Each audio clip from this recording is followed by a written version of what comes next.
బాబాయ్ అయ్యి బాబాయ్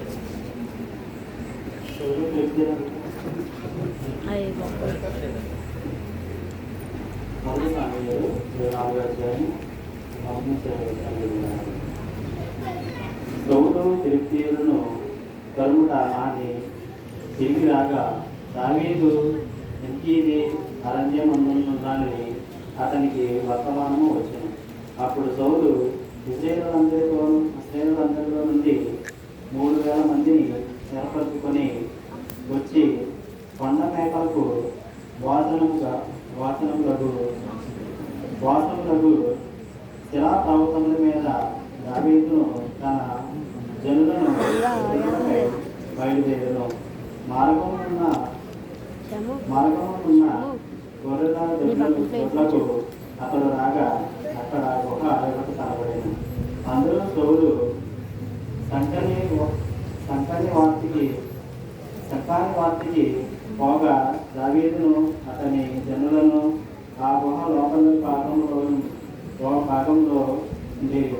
కనుక దావీదు జనులు, అదిగో నీ దృష్టికి ఏది మంచిదో అది నీవు అతనికి చేయనట్లు నీ శత్రువుని నీ చేతికి అప్పగించునని యెహోవా నీతో చెప్పిన దినము వచ్చునని అతనితో అనగా, దావీదు లేచి వచ్చి సౌలునకు తెలియకుండా అతని పైవస్త్రము చెంగును పోసాను.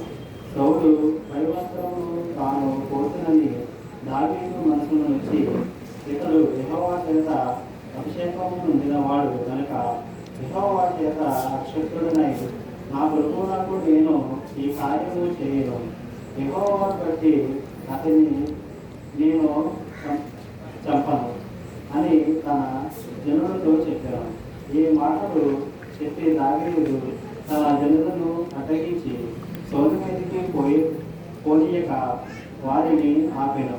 తర్వాత సౌలు వచ్చి గుహలో నుండి బయలు వెళ్ళి మార్గంలో పోయాను.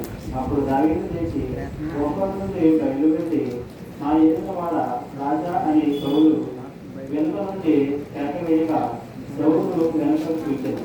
దావీదు నేల సాష్టాంగపడి నమస్కారం చేసి సౌలుతో ఇట్లనెను, దావీదు నీకు కీడు చేయ నిర్దేశిస్తున్నాడని జనులు చెప్పిన మాటలు నీవెందుకు వింటున్నావు? ఆలోచించుము. ఈ దినమున యెహోవా నిన్ను ఎలాగో గుహలో నా చేతికి అప్పగించునో అది నీ కళ్ళకు చూసితివే. నీ కళ్ళారా చూసితివే. కొందరు నిన్ను చంపమని నాతో చెప్పినను నేను నీ యందు కనికరించి ఇతడు యెహోవా చేత అభిషేకము నొందినవాడు కనుక నా ఎదురువాడిని చంపనని నేను చెప్పింది.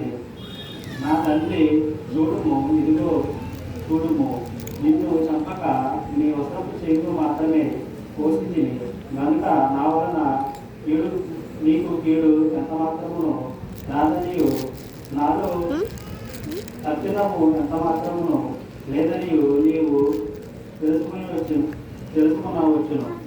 ఈ విషయమై నేను ఏ పాపమును చేయని వాడినై ఉండగా నీవు నా ప్రాణమును తీయవలని నన్ను తరుముచున్నావు.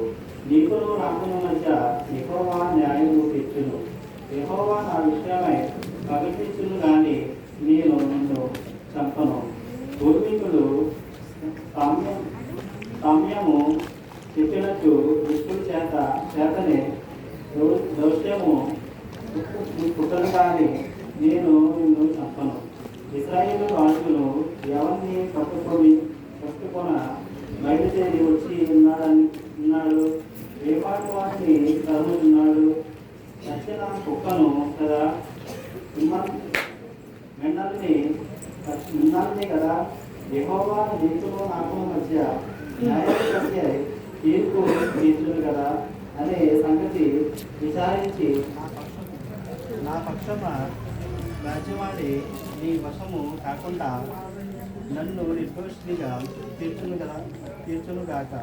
దావీదు ఈ మాటలు సౌలుతో మాట్లాడి చాలింపగా సౌలు దావీదా నాయన ఈ పలుకు నీవేనా అని బిగ్గరగా ఏడ్చి దావీదుతో ఇట్లనెను, యెహోవా నన్ను నీ చేతి అప్పగింపగా నన్ను చంపక విడిచినందుకు ఈ దినమున నీవు నా ఉపకారము చేసిన వాడవై నా ఎడల నీకున్న ఉపకార బుద్ధిని వెల్లడి చేసితివి కనుక నీవు నాకంటే నీతిపరుడువు.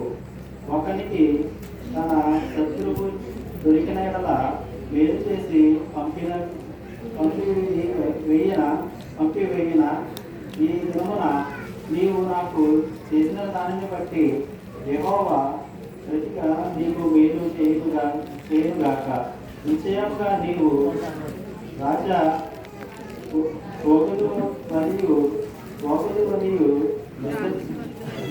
రాజు వగదు మరియు ఇశ్రాయేలుల రాజ్యమును నీకు స్థిరపరచబడునని నాకు తెలియదు. వాక్యం